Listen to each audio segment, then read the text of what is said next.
હવે આજના લેક્ચરની અંદર આપણે જે છે એ સ્ક્વેર ફ્રોમ 21 to 30 21થી 30 સુધીના સ્ક્વેર એટલે કે વર્ગ જે છે એ સમજવાની કોશિશ કરીશું.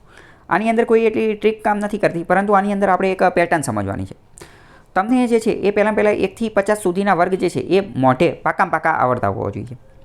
એ કોઈ મોટી વાત નથી, કારણ કે પહેલાં જુઓ કે 41થી 50ના વર્ગ એ તો એકદમ સરળતાથી તમે જે છે એ 25ને બેઝ રાખી અને 50નો વર્ગ જે છે એ કેટલો થાય 2500. આને બેઝ રાખી અને 41થી 50ને તો તમે મોઢે યાદ રાખી શકો, એમાં કંઈ યાદ રાખવાનું નથી. 41થી 50માં તો આપણે 50 બેઝના આધારે કરી શકો છો, બરાબર. પછી વાત કરીએ કે 1થી 20, તો 1થી 10ના તો તમને આવડતા જોઈએ, એટલા ઘડિયા તો આવડતા જોઈએ, બરાબર. અને 11થી 30ના જે છે 11થી 20ના જે છે એ તમારે યાદ રાખવાના, 11થી 20. અને 21થી 30 જે છે ને એની અંદર અમુક પ્રકારની પેટર્ન જોવા મળે છે, એ આપણે થોડી જોઈએ, બરાબર. કે 21નો વર્ગ તો કે 441, 22નો તો કે 484 484, 23નો 529, 24નો 576, 26નો 625, 25નો 625 અને 26નો 676. હવે જો આમાં તમારે શું કરવાનું, 24, 25 અને 26 આ ત્રણેયના વર્ગ તમારે યાદ રાખવાના, ત્રણેયના એક હારે યાદ રાખવાના. 24, 25 અને 26 ત્રણેયનો જોટો, ત્રણેયને એક સાથે યાદ રાખવાના. જો 24નો કેવો છે તો કે 576 અને 26નો કેવો 676, ખાલી એકનો જ ફેર પડે, વત્તા 100 કરી નાખવાના. 24માં શું હતું 576 હતું અને 26માં શું 676.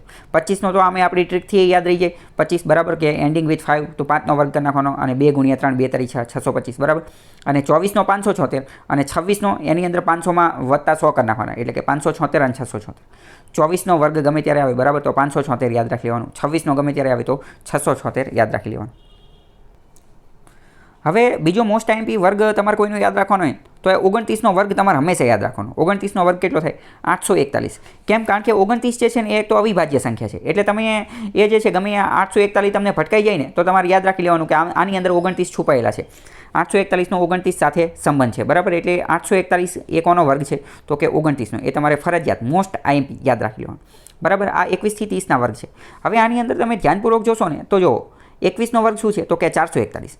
એવી રીતે 29નો વર્ગ શું છે તો કે 841. બંનેની અંદર છેલ્લે કેવા આવે છે 41. તો આમાં તમારે બેયનો જોટો યાદ રાખવાનો, 21 તો કે 441 અને 29 તો 841. 22નો જોઈએ તો કે 484 અને એવી જ રીતે 28નો જોઈએ તો શું છે તો કે 784. બંનેમાં શું છે 84 લાસ્ટમાં આવે છે, 84, બરાબર. 22માં તો કે 484, 28માં તો કે 784. 23માં જોઈએ તો કે 529, બરાબર. એવી જ રીતે 27માં જોઈએ તો 729, બરાબર. અહીંયા જો 529 અને 729. એવી જ રીતે 24માં પણ સેમ એ જ વસ્તુ છે, બરાબર. તો એવી રીતે તમારે આને ટ્રીકથી ડિઝાઇન કે જે પેટર્ન બને છે, બરાબર, તો પેટર્નના આધારે જે છે એ યાદ રાખવાનું. 21 તો કે 441, 29 તો કે 841, 22 તો કે 484, 28 તો કે 784, 23 તો કે 529 અને 27 તો કે 729, 24 તો કે 576 અને 26 તો કે 676, બરાબર. તો એવી રીતે આ આખા જે છે એ તમારે યાદ રાખવાના છે પેટર્નના આધારે. તો આવી રીતે તમે યાદ રાખશો તો શું થશે, બરાબર. તો કે 1થી 10ના વર્ગ તો સામાન્ય રીતે બધાને આવડતા જોઈએ.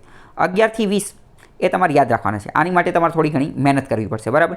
21થી 30 તો કે આ થોડી ઘણી પેટર્નના આધારે જે છે એ તમે યાદ રાખી શકો છો, પેટર્નના આધારે.